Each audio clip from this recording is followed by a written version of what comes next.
Okay. Alarma, mga palangga. Nakaka-alarma na mga balita na hindi natin dapat bibitawan. Alright? So, kung natatandaan nyo, ayan, anong title natin? Lisa, may kasabwat na hitman sa Romania at Turkey. Balikan po natin sa lahat ng mga bagong kakanood pa lang ng channel ko. Ako si Marlica. Since 2015, ako'y nagbablog na. Hindi po 1997. Okay? Taliwas sa kasinungalingan ni Liza Araneta Marcos. Okay? O ni Lisa Fair. Lahat na ng kahayupan na sa kanya na. So, siya ay nagpakalat ng kasinungalingan na pinick up naman ng mga mainstream media na hindi man lang nag-double check. So, ibig sabihin, ito mga mainstream media na to ay mga sinungaling. We all know that. Okay? Ngayon, mga kababayan, dun sa... nagpakilala muna ako, diba, sa inyo. Alam nyo na ako po, mga kababayan, ay kinasuhan ni Taerna dahil sa pakikipagsabwatan niya kay Lisa Marcos. Pangalanan natin ang buo. Si Anthony Taberna, kung hindi nyo alam, last year, ayon sa kanilang mga sa binalita, pinakalat sa dyaryo, dyan sa Pilipinas, sa mga media, na ako'y kinasuhan niya ng cyber libel doon sa ina-accuse niyang hindi daw niya nabasa. Or ang tawag ko po doon ay fabricated crime. Dahil si Taberna at si Lisa Araneta Marcos ay magkasabwat na nag-invento ng address dyan sa Pasig. Na alam nyo na yun, yung iba dyan, alam nyo na, sa Pasig, para po ako masampahan ng kaso at magwagi sila na ako ay bigyan ng warrant of arrest. Last year yan. Okay? Sa inyong kaalaman, hindi na po ako nakatira sa Pilipinas matagal ng panahon. Okay? Gusto ko lang ipaintindi sa inyo. Then, okay? Walang nakarating sa akin na kahit anong summon o whatsoever. Kasi hindi naman ako nakatira sa Pilipinas. But it's not okay. Pero gusto kong iparamdam sa inyo ay ilagay sa puso nyo kung gaano ka-demonyo si Lisa. Narinig nyo na sa interview. Mismo na sinabi niya na kung gusto lang daw niya na patulan, okay? Gusto lang daw niya patulan ng mga bashers, pero pinapatulan niya na nga, nagpa-interview pa siya, di ba? Ay tatawag lang siya sa Romania. Napag-alaman natin, okay, na meron pa lang, may mga hired manggugurgur sa Romania and even sa Turkey. Pero bago ako pumunta dyan, gusto ko ipaintindi sa inyo kung anong kahayupan ang ginagawa ni Lisa Araneta Marcos. Alright, ngayon mga kababayan, number 1, na panghaharas ni Lisa Tanas at ni Taberna at mag-invento ng address of fabricated crime o case sa Pilipinas. Pangalawa, pangatlo, nakipagsabwatan si Lisa Araneta Marcos sa mga swangit, okay, na designers. Okay, na isa doon ay tinulungan ko noong walang pambayad sa kuryente, naglilimahid, namamalimos. Diba? Well, di namamalimos ng tulong. Okay?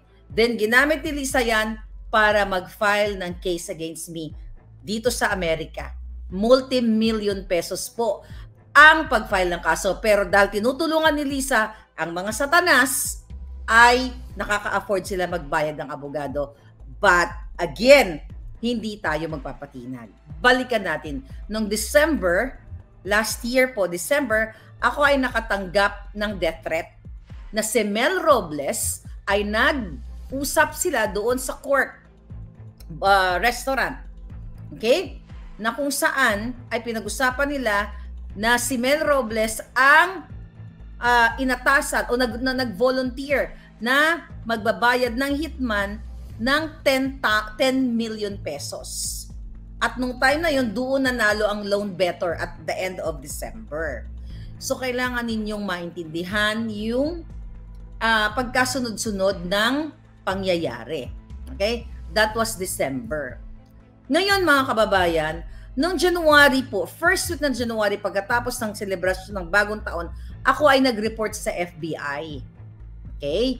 nireport ko sa FBI dito, sa Amerika, na ako ay may nakarating na impormasyon sa akin na si Mel Robles, si Tambaluslos, lahat ng mga kasabot ni Lisa, ako ay ipapagurgur. Kaya nireport ko, number 1 si Lisa, ang pangalan niya sa FBI. Nagkaroon po, fast forward, nagkaroon ng Maisog Rally, January 28, nung sinabayan ng kick-off rally ni Kuting, o kick-out rally, malapit na yan, ay, January 28, Davao, Cebu. Okay. May nakarating, basta isa sa Maisog Rally, 28 ba? 28 or isang rally o pangalawang rally. But anyway, may nakarating, Davao, Maisog Rally, na may nakarating sa akin na impormasyon, galing din po sa taong gobyerno, na talagang desidido si Lisa Araneta Marcos na ako ay ipapagurgur. Okay? At yan po, mayroong sworn statement ang 2 testigo. Okay? Yan. Okay? Na nagsabi sa akin. At yun ay, actually, sabi ko nga, ay i-forward na natin sa authorities. Pero dahil nagpa-interview si Lisa sa kanyang kabangagan at sa kanyang kasyungahan, kabalbalan, kajoangan, nakita nyo naman, kitang-kita ninyo kung paano siya nabitag dito, o nalaman ninyo kung anong klaseng tao talaga itong walang hiyang ito. So, ngayon, itong video niya, okay, video na sinasabi niya kung siya lang daw ang, actually, isa doon sa sinabi niya ay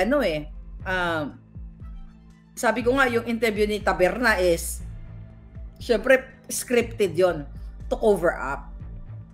Ang isa sa sinabi niya doon na, doon sa mga kasinungalingan niya, na dahan-dahan sila kasi if I'm in charge, lahat sila ipapapatay. Sabi niya, lahat sila patay. Diba? Dahan-dahan sila talking to tayo na mga kritiko. Diba? Dahan-dahan sila kasi if I'm in charge, lahat sila patay. Ako pa. Okay? Then, dun sa tanong ni Taberna about sa akin kay Lisa Marcos, na, ang sinabi niya doon, na powerful naman kayo, kayo yung, ito yung content ng pagtatanong. Powerful naman kayo, Presidente si Marcos at ikaw First Lady. Ang sabi nga dyan, First Lady, di ba? Bakit hindi ipa-take down ang mga Facebook ni Marlica at ibang mga kritiko o lahat ng social media account? Tapos ang drama ni Lisa, hindi daw sila papatol, hindi sila magpa-file ng libel, pero the fact na siya ay nagpa-interview at nagpapatol sa amin, iyon ay kasinungalingan. At nabanggit ni Lisa doon na kung gusto daw niya, tatawag lang siya sa Romania. Napag-alaman natin na ang minimin ni Lisa Marcos sa Romania, actually, mamaya tayo dadako sa Turkey, mga kababayan, ay assassin na maggurgur. Okay? Bakit na sinasabi yon mga palangga? Okay? Ayan. Bakit sinasabi ni Lisa yon? Okay? Na isang tawag lang o tatawag sa Romania, di ba? So, ibig sabihin yun manggugurgur. Kaya idadagdag ko itong interview niya, di ba? Yung transcription pati video na i-report dito sa authority sa Amerika. Kaya the more na bumubuka yung bunganga ng buwaka ng inang ito, the more na napapahamak siya. Kasi lumalabas na talagang manggugurgur siya. Okay? Ngayon, remember the extraction, yung kidnapping. Napag-alaman natin, actually, itong mga nagme-message sa akin na concerned doon sa distressed mother na I hope makontak natin, makipag-connect sa atin or, I hope nanonood siya. Di ba?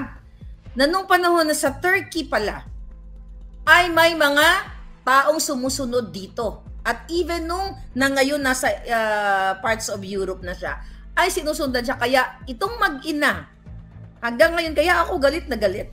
Napag-alaman ko, mga kababayan, napalipat-lipat sila ng bahay dahil may sumusunod sa kanila. Sino yung sumusunod sa kanila? Ano yung magpapa-autograph? So definitely, hitman yun. Definitely assassin yun. Tandaan ninyo, bakit damay si Lisa dito? Sino ang mag-uutos na magpapategi dun sa ina at saka dito sa mga anak? Walang iba ang mastermind dito si Lisa Araneta at ang tatay ng mga bata. Kasi nilagay niya, si Francis Chua, inilagay niya ang mga anak niya sa buhay, sa peligro, sa pagkademonyo na nakipagsabuatan sa kay Lisa na ipadukot itong mga bata. So, Itong si Lisa Araneta Marcos ay utak talaga ng mastermind lang lahat ng kababuyan at pinapayagan naman ni Marcos Jr. Kaya si Marcos Jr. dapat maalis na sa kanyang pwesto dahil sila ay kriminal, sila ay manggugurgor, sila lahat ay pasimuno ng kasamaan na nangyayari sa Pilipinas.